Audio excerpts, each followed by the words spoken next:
Tollywood star hero Akkineni Naga Chaitanya, శోభిత ధూళిపాళ గత ఏడాది ప్రేమించి పెళ్లి చేసుకున్న విషయం తెలిసిందే.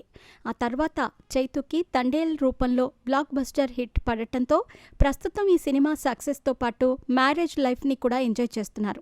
ఈ క్రమంలో చైతన్యకి ఎంతో ఇష్టమైన రేసింగ్ ట్రాక్స్పై షికార్లు చేస్తూ సరదాగా గడుపుతున్నారు. అంతేకాదు ఫోటోషూట్లు కూడా చేస్తున్నారు. అయితే ఇటీవలే నాగచైతన్య, శోభిత ప్రముఖ మ్యాగజైన్ వోగ్ కవర్ ఫొటోస్కి ఫోజులిచ్చారు. ఇందులో నాగచైతన్య, శోభిత మంచి స్టైలిష్ దుస్తుల్లో కనిపించారు. ఈ ఫోటోషూట్లో శోభిత ధరించిన దుస్తులు సోషల్ మీడియాలో హాట్ టాపిక్గా మారాయి.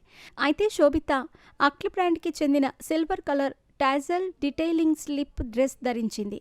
దీని ధర దాదాపుగా 49,590 రూపాయలుగా ఉంది. అయితే ఓ నెటిజన్ ఈ ఫోటోలపై స్పందిస్తూ శోభిత గతంలో సమంత ధరించిన దుస్తులను ధరించి కాపీ కొట్టిందని కామెంట్ చేశాడు.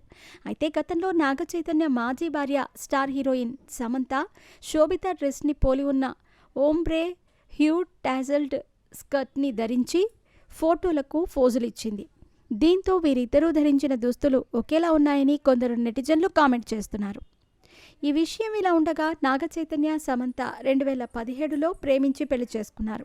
నాగచైతన్య సమంతతో ఏం మాయ చేశావే సినిమా షూటింగ్ సమయంలో ప్రేమలో పడ్డాడు. ఆ తర్వాత ఆటోనగర్, సూర్య, మజిలీ, మనం తదితర సినిమాల్లో వీరు కలిసి నటించారు. కానీ అనుకోకుండా పెళ్లైన 5 ఏళ్ల తర్వాత పరస్పర అంగీకారంతో 2021లో విడాకులు తీసుకుని విడిపోయారు. ఈ సంఘటన జరిగిన 4 ఏళ్ల తర్వాత చైతు మళ్లీ శోభితని పెళ్లి చేసుకున్నాడు. కానీ సమంత మాత్రం మళ్లీ పెళ్లి చేసుకోలేదు.